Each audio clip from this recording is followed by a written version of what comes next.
Welcome to The Explainer. Today we're diving into a story about a man, a really mysterious book, and a truth so big it completely changes everything.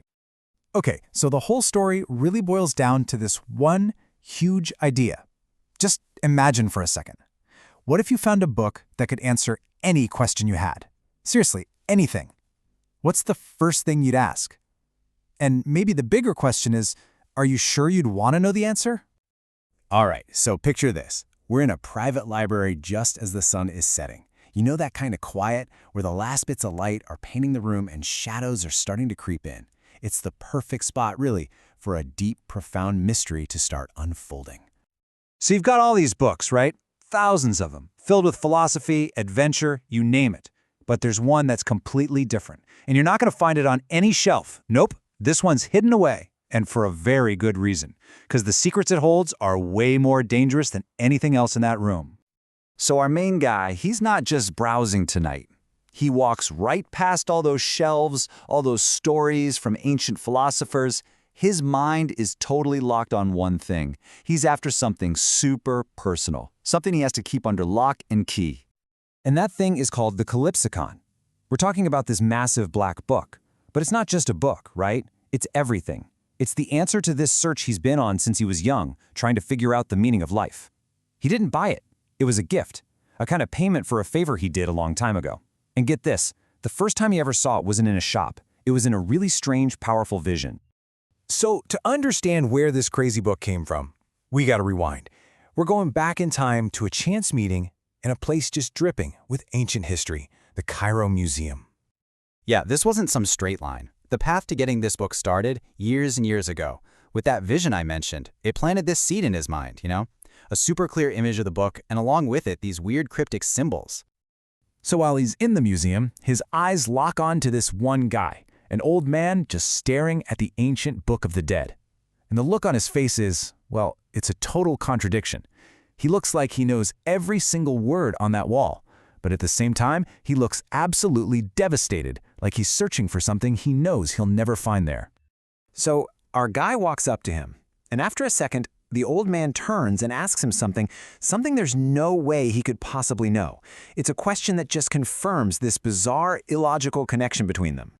And what happens next is just wow, pure magic. The old man tells him to draw those symbols from his vision, so he does. And as the old man starts reading them out loud, the ancient hieroglyphs on the wall, they start to move. They're shifting, swimming around, until a completely new text just appears right there, literally rewriting history in front of their eyes. I mean, after seeing something like that, something that just breaks your whole understanding of how the world works, what can you even say? The protagonist asks the only question anyone would: how is that even possible? And the old man's answer? Well, it's a big one. It reveals who he really is, and with it, a story about a death that's not just old, it's ancient, almost cosmic. Okay, so this guy is not just some tourist. He's Menanon Onkamen, an ancient court magician. He basically says, look, I was sent to Earth to help humanity get its act together. He's the one who introduced ideas like irrigation and geometry. But the catch is, he's been stuck here for thousands of years, and by drawing those signs, our protagonist just gave him the key to finally go home. He set him free. And that's when this universal law kicks in, the law of balance. You can't just take something without giving something back. The scales have to be even. An act this huge, liberation, it has to be balanced out with a gift that's just as powerful. And what's the payment for his freedom? The magician tells him, my gratitude is waiting for you at your home, on your table. It is the Calypsicon. So the very book from his vision, the gift, was somehow already there waiting for him. But there's always a catch, right? To unlock the book's power, there's a rule. Before he can open it, he has to speak his true name, a name he doesn't even know himself yet, but one that he's told he'll learn that very night in a dream. And that brings us right back to where we started, back in that quiet library. He's had the dream, he knows his true name, and he finally opens the book. And then it starts talking to him. So what's the first thing you ask a book that knows everything?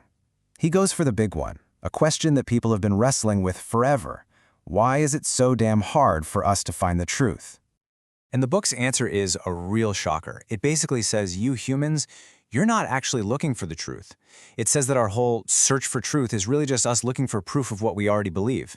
Everything we see is filtered through this prism of our own biases and feelings. Okay, hang on, because this is where things get really wild. The book just completely flips our whole idea of reality on its head. It tells him that what we call life isn't life at all. It's actually the slow process of dying. The real living, the true essence of existence, is all happening in the quantum world, the world of pure possibility. The second something becomes solid and enters our physical world, it starts to decay. And the book says gravity itself is the tool that makes it all happen, the instrument of death. And it just keeps going. The book reveals that, well, it's not actually a book. And Calypsius isn't an author. That's just a form, a password. The physical book he's holding? It's just an interface, like a computer terminal you'd use to access the entire library of the universe. But there's still one big question hanging in the air, right? Why would the magician just give this away? Why wouldn't he keep this incredible power for himself? And the book's final answer: it reveals the last absolutely staggering piece of their deal. This was the real price for the magician's freedom. To balance those cosmic scales, to pay back the debt for being freed from thousands of years on Earth, Menon Akhammon had to give something of equal value. So he did. He gave the protagonist his own immortality. So, the seeker got what he was looking for. He found the answers to everything. But in doing so, his whole reality was completely rewritten. He has the ultimate gift, or maybe the ultimate curse. Which leaves us with one last massive question to think about. You got everything you ever wanted, so now what?